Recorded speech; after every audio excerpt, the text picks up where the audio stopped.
এই যে একটা প্রশ্ন যে নির্বাচন সংস্কার একটা বহুল প্রচলিত কথা হয়ে গেছে, নির্বাচন আর সংস্কারের মধ্যে কেন বিরোধ বা বৈপরীত্য থাকবে এটা আমার বোধগম্য নয়। হ্যাঁ, সেদিন আমার পার্টির ভারপ্রাপ্ত চেয়ারম্যান চমৎকার করে বলছেন যে কি সংস্কার আমরাও চেয়েছি, আমাদের আগে তো সংস্কারের কথা কেউ বলেনি। 27 দফা 31 দফা এমন কি আছে যে সংস্কারের বাইরে আছে, থাকতে পারে আরও, সেটাও প্রস্তাব আসতে পারে, হতে পারে, কোনো অসুবিধা নাই। তো এই সংস্কার আর নির্বাচনের মধ্যে কোথায় বিরোধ হলো আমি জানি না। সংস্কার বলা হয়েছে যে কেউ শুরু করবে, আমাদের যে দীর্ঘদিনের পুঞ্জীভূত সমস্যা, পর্বত প্রমাণ সমস্যা শুরু করছেন না, ওনারা তো শেষ করতে পারবেন না, এক জীবনে শেষও হবে না যে পর্বত প্রমাণ সমস্যা। তো এই সমস্যা ওনারা শুরু করবেন, সেটাকে আমরা নির্বাচিত সরকার যদি কেউ হয় তারা এগিয়ে নিয়ে যাবে, যেই আসুক, এটাই তো হওয়ার কথা, তাই তো হচ্ছিল। কিন্তু প্রশ্নটা কোথায় আসলো যে এই সংস্কারের কথা বলে, ওই যে কি বলে যে দ্বার রুদ্ধ করে দিয়ে ভ্রমরটাকে রুখি, সত্য বলে আমি তবে কোথা দিয়ে ঢুকি। তা আপনি কি করবেন? গণতন্ত্রের জন্যই তো করবেন, মানুষের জন্যই তো করবেন, কল্যাণ রাষ্ট্রের জন্যই তো করবেন, আইনের শাসনের জন্যই তো করবেন।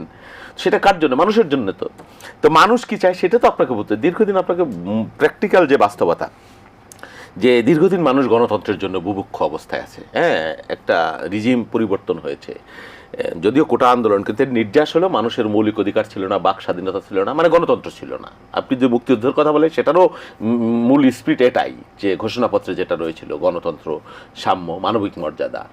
তো আমার রাষ্ট্রটা লুট হয়ে গেছে, আমার হাতছাড়া হয়ে গেছে, সেটাকে আমি ফিরিয়ে আনবো কিভাবে?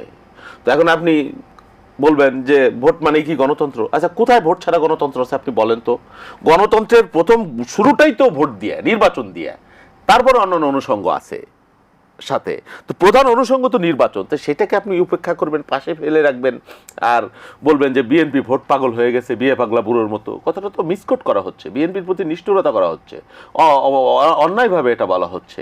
বিএনপি বলেনি যে কালি ভোট দিতে হবে, আমরা জানি এটা কেয়ারটেকার গভর্নমেন্ট, একটা ইন্টারিম গভর্নমেন্ট। হ্যাঁ, তাদের কিছু কাজ আছে, সময়ও লাগবে, কিন্তু আপনি সেই সময়টার কথা মানে আপনি কেন আমাকে কনফিউশনে ফেলে দিচ্ছেন? শুধু আমি তো না, সারা দেশের মানুষ। আপনি একটা গাইডলাইন দেন যে ঠিক আছে, আমাদের তো 3 মাসের ব্যাপার না, আমাদের 6 মাস লাগবে, আমাদের 9 মাস লাগবে, লাগতে পারে, বা কি লাগবে, আপনি সেটা একটা যদি ঘোষণা দেন। এটা নিয়ে কেন এত অস্বচ্ছতা, লুকোচুরি, এগুলো ধূম্রজাল, এটা বোধগম্য না, বলে দিলেই হয়। তবু ওই যে বদিউল আলম মজুমদার সাহেব কিছুটা বলেছেন, মানুষ আশ্বস্ত হয়েছে। একজন বলেছিলেন যে 25-এর শেষে হইতে পারে, সেনাপ্রধান বলেছিলেন 18 সাল হইতে পারে। এটা নিয়ে কেউ তো যুদ্ধ ঘোষণা করে নাই। হ্যাঁ, হতে পারে। আবার ধর্ম উপদেষ্টা একরকম বলেছিলেন, আবার আইন উপদেষ্টা একরকম বলেছেন, ব্রিগেডিয়ার সাখাওয়াত বিদেশে যায় বলেছেন 1.5 বছরের কথা। তো এরকম বলেছেন, তো এর বিরুদ্ধে তো কেউ যুদ্ধ ঘোষণা করে নাই। মানুষ বলেছে যে মানুষের আকাঙ্ক্ষাটা গণতন্ত্রের, আপনি সব সংস্কার শেষ করতে পারবেন না, আপনি শুরু করেন, আপনি যদি পারেন ভালো, আমরাও সংস্কার চাই, আপনার চাইতে আগে চাই, বেশি চেয়েছি। কিন্তু সংস্কারের দোহাই তুলে আপনি ওই যে দ্বার রুদ্ধ করে দিয়ে আপনি নির্বাচনটা তো আপনি উপেক্ষিত করতে পারেন না, উপেক্ষা করতে পারেন না। আমার নির্বাচনটা গণতন্ত্রের অন্যতম অনুষঙ্গ, আপনি যত দ্রুত। তারপরে নানান ধরনের প্রশ্নও আছে। এই সরকারের এক প্রফেসর ইউনুস আলোকিত মানুষ, বা আপনি যদি ম্যারাডোনা, মেসির কথা বলেন, বাকিরা কি, সেটি নিয়ে প্রশ্ন আছে, অঞ্চলের ব্যাপার আছে, তাদের দক্ষতা অদক্ষতার ব্যাপার আছে, বয়সের ব্যাপার আছে, অনেকগুলো ইস্যু আছে। তারপর তাদের কাজের গতি নিয়ে প্রশ্ন আছে। তারপরেও আমরা তো খারিজ করে দিইনি। হ্যাঁ, আমরা সহযোগিতা বলি না যে করবো না, বা আমরা বিক্ষোভও ঘোষণা করিনি, যুদ্ধও ঘোষণা করিনি। এর মধ্যে বলা হয়েছে যে কেন নির্বাচনটার কথা বলা হচ্ছে, কারণ নির্বাচিত সরকার একটা শক্তিশালী সরকার হয়, যার জনগণের ম্যান্ডেট থাকে, তার পেছনে একটা পুরো রাজনৈতিক শক্তি থাকে, তাদের পিছনে রাজনৈতিক সমর্থন আছে, কিন্তু তারা তো রাজনৈতিক দলের সরকার না। নিশ্চিতভাবেই তাদের দুর্বলতা আছে, এবং দুর্বলতা থাকলে কি প্রবলেমগুলো হয়।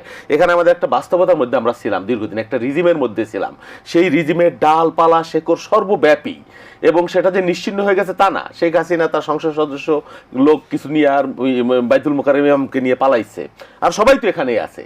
আর তার পেছনে একটা অক্ষ শক্তি, কি বলে, একটা আধিপত্যবাদী শক্তি চারিদিকে ঘিরে অক্টোপাসের মতো আছে।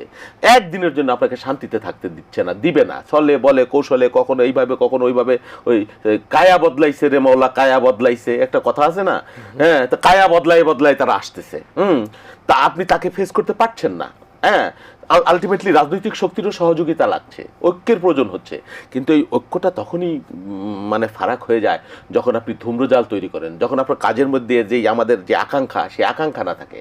এই 4 মাস প্রায় হয়ে যাচ্ছে, আরো অগ্রগতি হতে পারতো, তবে হয়েছে কিছু অগ্রগতি নিশ্চয়ই হয়েছে, একটা ভঙ্গুর দশার মধ্যে তারা ক্ষমতায় এসেছেন, ঠিকই আছে। কিন্তু মিস্টার বাবু, আমরা আপনি প্রশংসা করলেন প্রফেসর ডক্টর ইউনূসের, এবং আমরা অনেক যারা এখন উপদেষ্টা আছেন তাদের তো আসলে ব্যক্তিগত জীবনে বড় কোনো চাহিদা আছে বলে আমার কাছে মনে হয় না, এবং এটা আমরা অনেকে হয়তো মনে করে থাকি, হয়তো বা কোনো কারণে একটা গ্যাপ তৈরি হচ্ছে, সেই গ্যাপটা আমাদের আপনার প্রশ্নটা আমি বুঝে শোনেন, চাহিদা না থাকাই একমাত্র যোগ্যতা না, ইভেন সৎ থাকাই একমাত্র যোগ্যতা না। আপনার কি বলে দক্ষতা, আপনার এফিসিয়েন্সি, আপনার কাজের গতি, আপনার শক্তি। অনেক উপদেষ্টা তো আছেন, এটা নিয়ে কথা হয়েছে অনেকবার, না বললেও হতো, ফিজিক্যালি তারা অক্ষম, এটা তো একটা বাস্তবতা, এটা নিয়ে কটাক্ষ করছি না। যখন আপনার গতি হওয়ার কথা মানে ইসের গতি, বুলেটের গতি, তখন আপনি শামুকের গতিতে হাঁটছেন। হ্যাঁ, আপনি তো অসীম সময় পাবেন না, আপনি তো অবারিত সময় আপনার না, কারণ আপনার ম্যান্ডেট নাই, আপনার কোনো জবাবদিহিতাও নাই।